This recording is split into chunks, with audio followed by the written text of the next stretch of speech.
the gravity of the time is such that every new avenue of peace, no matter how dimly discernible, should be explored.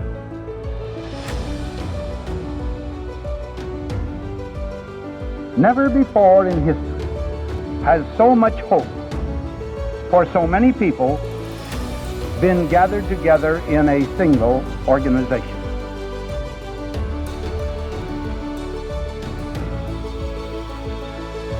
You will provide a great share of the wisdom, of the courage, and the faith which can bring to this world lasting peace for all nations and happiness and well-being for all men.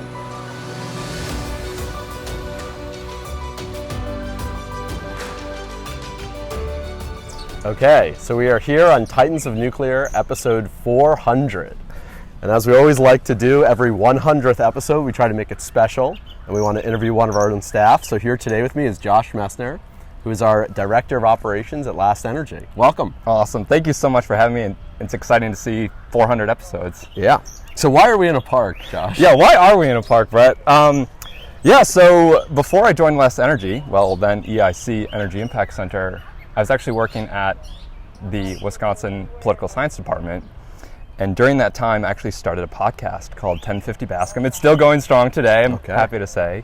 At the end of each episode, to humanize some of my guests, often professors of very high status, I had them walk up a hill and ask rapid fire questions, get them out of breath, to show students that, yeah, they are human, they are approachable, and they're willing to have a conversation with you. So yeah, that's I suppose why we're at the bottom of the hill today, and get a little nod to 1050 Bascom and roots of my podcast. Yeah, so I mean, some of our most impressive staff have come from the world of podcasting. I mean, it's core to our DNA as a company as well.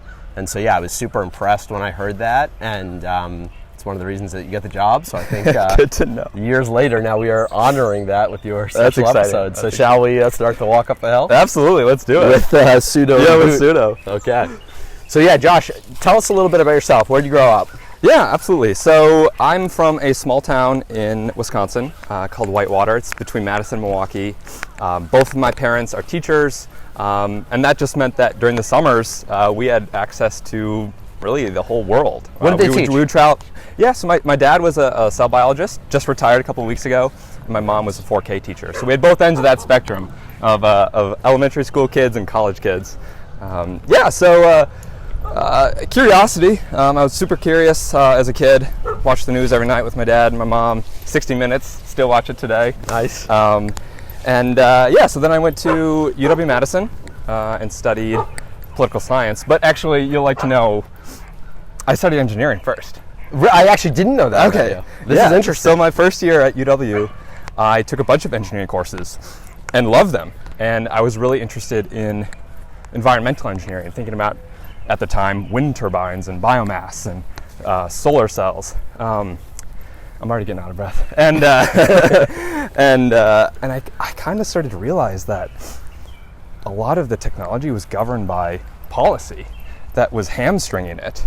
And so that drew me over to thinking about political science. Wow. And how do politics influence some of these big engineering projects that could be world-changing if they weren't as hamstrung or held back.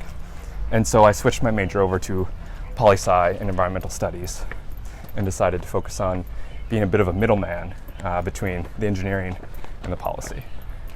Okay. You were before I cut you off, you were mentioning you got to travel a lot as a kid? Yeah. So my parents, they had their summers off, right, teachers? And so we would just load up the old Ford Windstar and drive out west. We'd have like one destination in mind. And I kind of just took that for granted as a kid, being exposed to different communities, landscapes, ideas, and that gave me a starting point to really broaden my horizons, especially as I entered UW-Madison, to think about, here are the things that I know, let's explore the stuff that I don't know, and see what's out there, see what I like, see what I don't like. So I really appreciate my parents' ability to give that to me and my sister. Amazing. Okay, so when you're in school now and you're exploring the different topic areas that are interesting to you. Yeah. I want you to reflect back on that, because we don't always get that chance. Yeah. How much of it like actually matches up to like the day-to-day lived experience when you're actually in the business world? Minimal, right? I mean, so I was a bit fearful when I transitioned out of engineering to a soft science, a social science versus a hard science, because I wasn't learning to do one thing in particular anymore, right? I wasn't learning to machine something or weld something. But what it did give me was the ability to think about and learn how to do anything.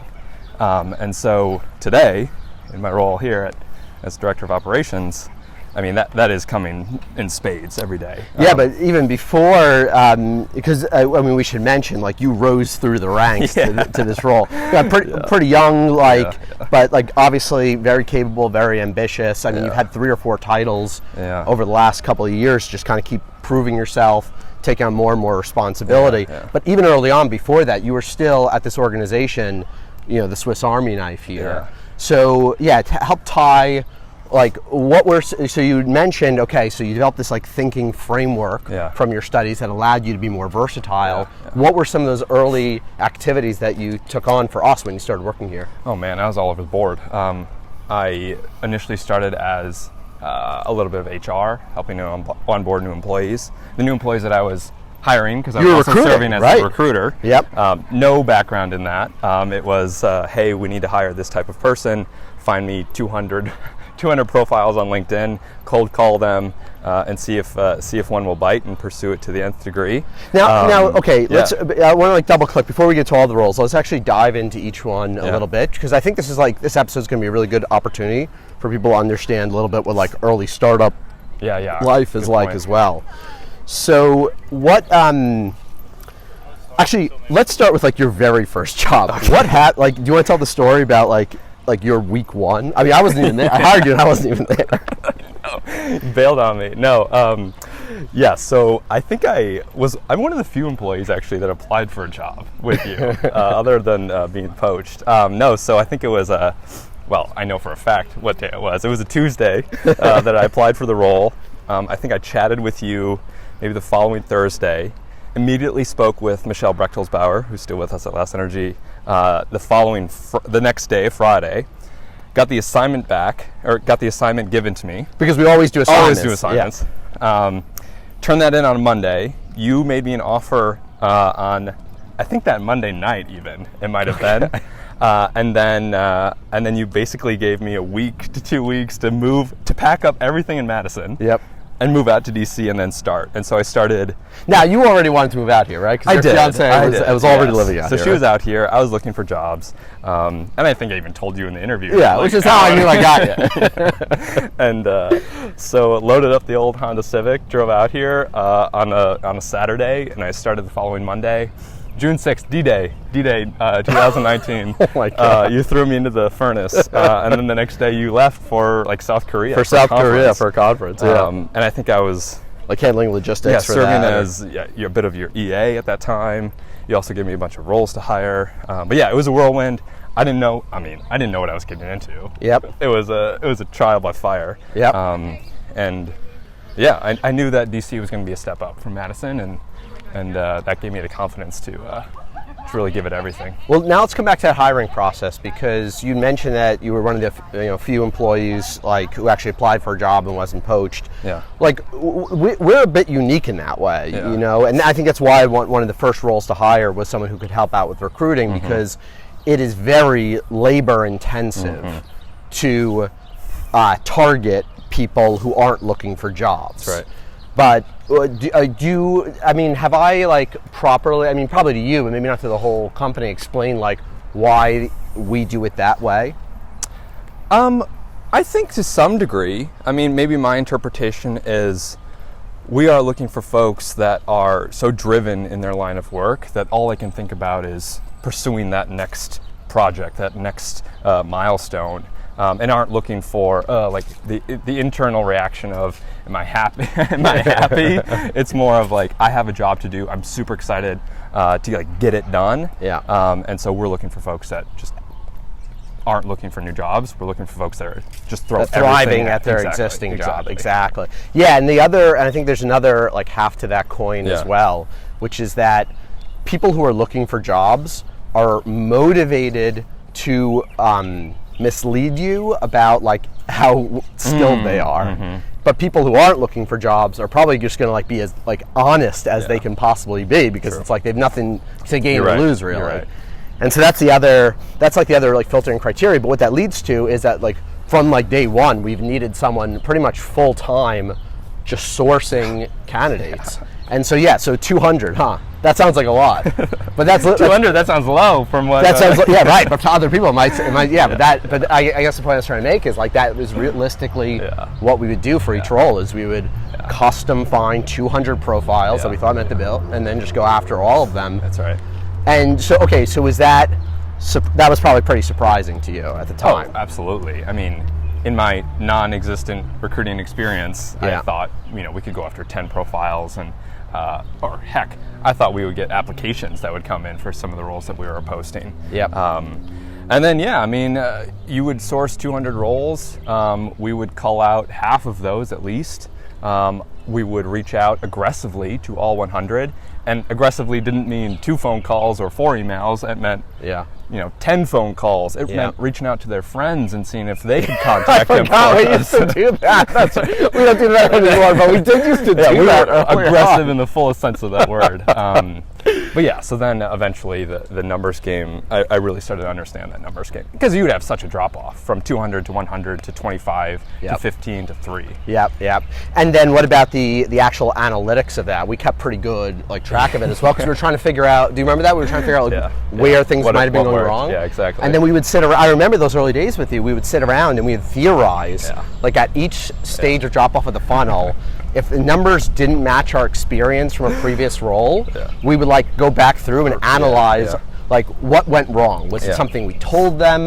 Was it the type of profile we were looking for? So we were very analytically I think we still are, though you and I aren't focused on that much anymore. No, you're absolutely right. And it would happen at every stage in the process, even so far as if we didn't close a candidate.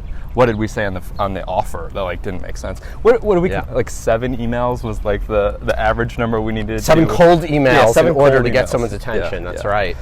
But those data sheets were kind of our Bible. Yes. Okay, and then so I guess before we move on to whatever the next role you took on was, what were some of the roles that you'd hired? What were some of the early roles that you saw? A bunch of engineering roles, which was exciting. Some marketing roles. Well, I'll come back. So engineering roles.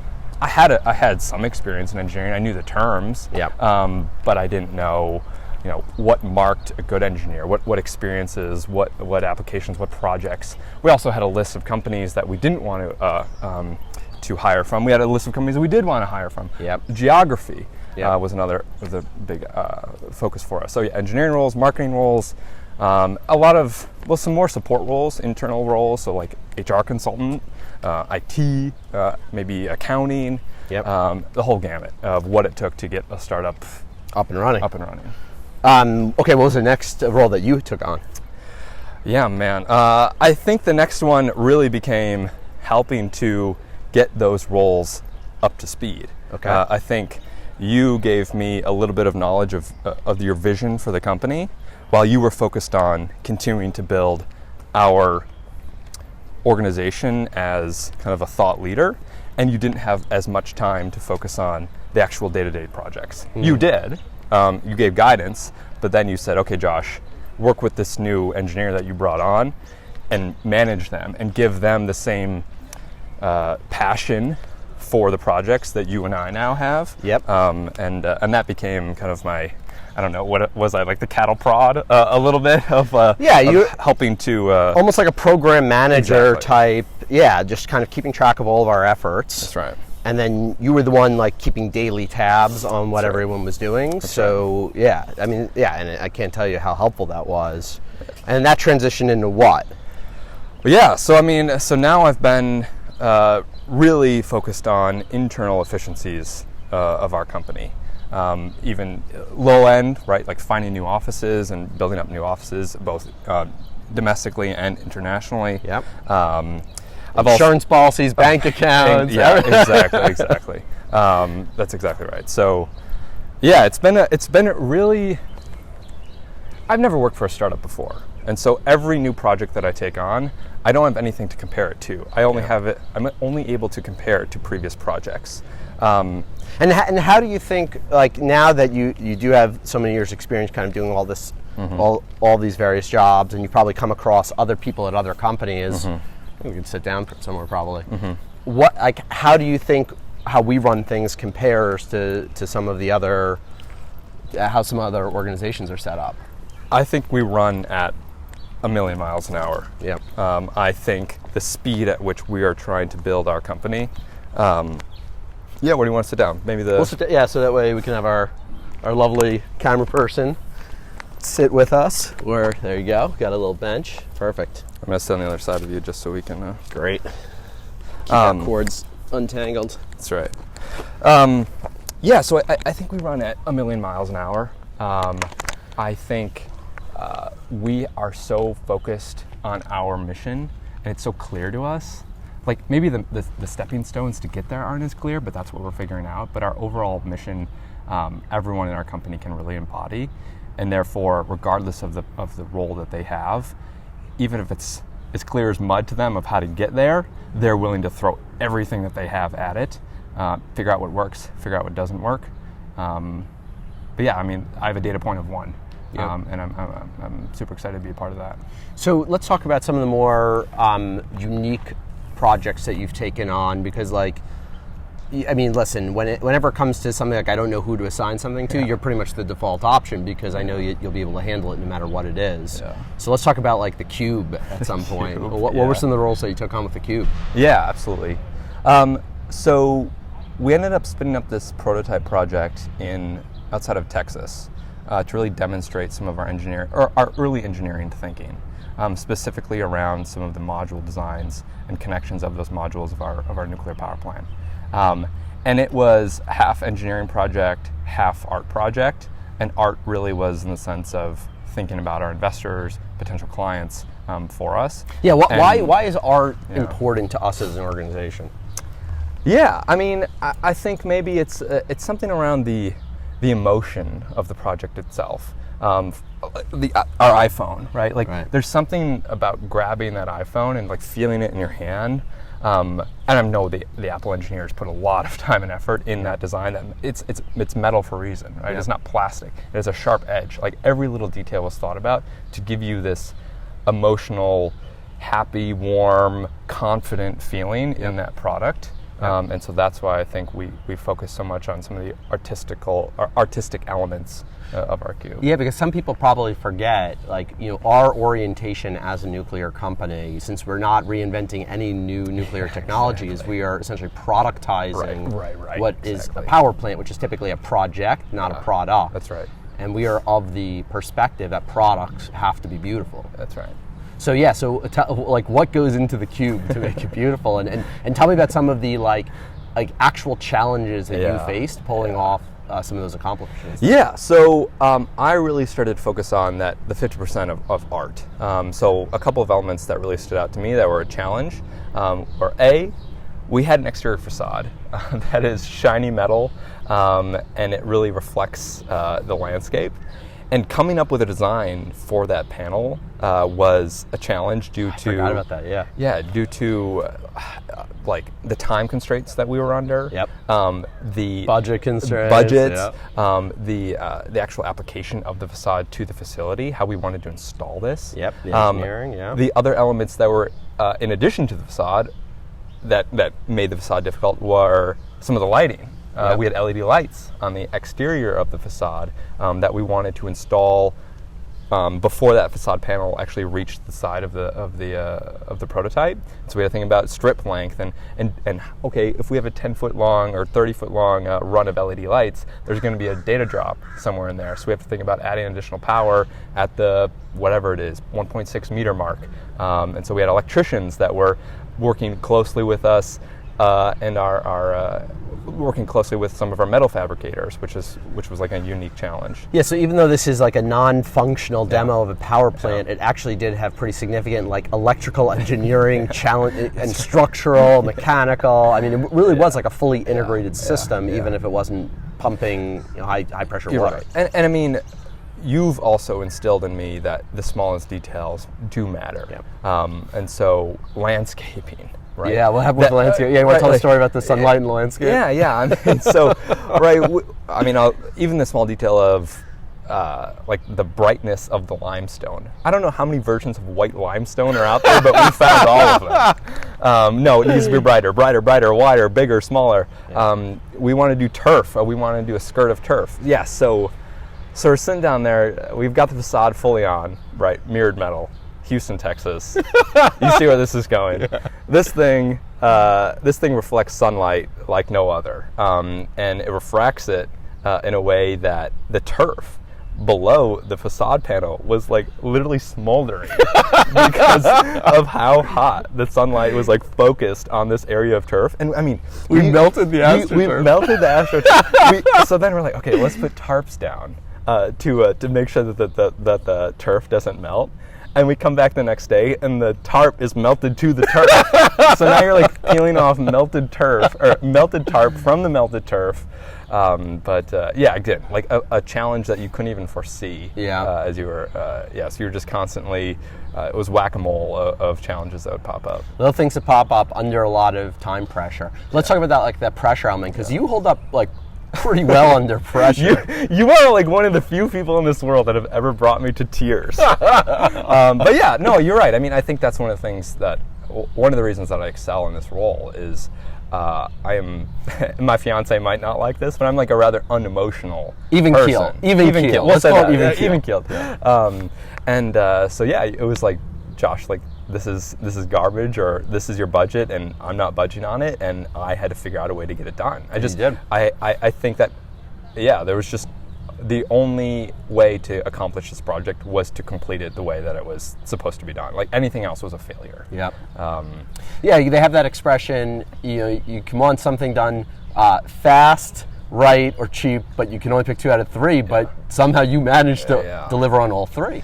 Yeah, and I mean, I'll give you credit though, right? Like you would start me out on a focus point, like I want it done this way, and I would try my hardest to like get it done that way, and then because of all of the data that we kept, I was able to come back to you and say, this is what's feasible and this isn't what's feasible. And it was not an emotional reaction to it. It was a very data-driven, like it's not my opinion that it's not going to work this way or not work this way. That's right, because at Last Energy, I mean, I don't know if we have this as an official policy, but data always wins. Data wins every single evidence, argument. Data, exactly. So I mean, that project was, in my mind, certainly a success. It is serving its worth. Now I've been doing a bunch of upkeep with it, but as we bring on more engineers that are working on more and more prototypes, it's exciting to really have helped them or help guide them in our prototyping methods, given this Cube project. And okay, so that brings us. Were there any other roles that you took on that we should touch on before we move to like talk about the future? Well, there was a point when I was dealing a lot with some legal. Shit! You were paralegal also. I forgot about that. That's right. You were also paralegal. That's right. And I mean, granted, we have excellent external counsel, and but they're expensive. Counsel. They are expensive, and you're not as expensive. I'm not as expensive. That's right. Maybe I should be as expensive. You probably could. But yeah, it was. That's another. So it's interesting. Most of my role was 80-20, like brute force, get it done, and then the legal aspect was, if you miss a comma, it could have real detriment to maybe not our company today, but 10 years from down the line could have some real impact. All these hidden risks, exactly. Right. So it's almost like you got to put it on a different hat when you're playing the legal role. That's right. Yep. Anything else? Yeah, I mean, I think what I really started to become was the tip of the spear for any new role that we would bring on. I would bring it to the end of my experience and skill set and abilities, and then we would hire for a professional that could take it to the next level. That's right. And that's still kind of some of the roles that I take on today. Yeah, I didn't even think about it that way, but it's like, okay, so I guess that's how it's always happened at this company. We have a need. We start looking for the role to fill that need, but it's going to be 3 months until we bring that role on, if not more. Right. And then so you essentially kind of bring it to the point where they can hit the ground running. Right. And we also are de-risking that role itself, because now we got a little bit of experience with it. We know the questions to ask during interviews, but then we also can make a decision. Actually, do we want to keep looking for this role? Is it a full-time role? Do we hire 2 people for this role? So it's almost like we prototype new jobs at the company, and you are the human prototype. I'm the prototype. That's right. Yeah.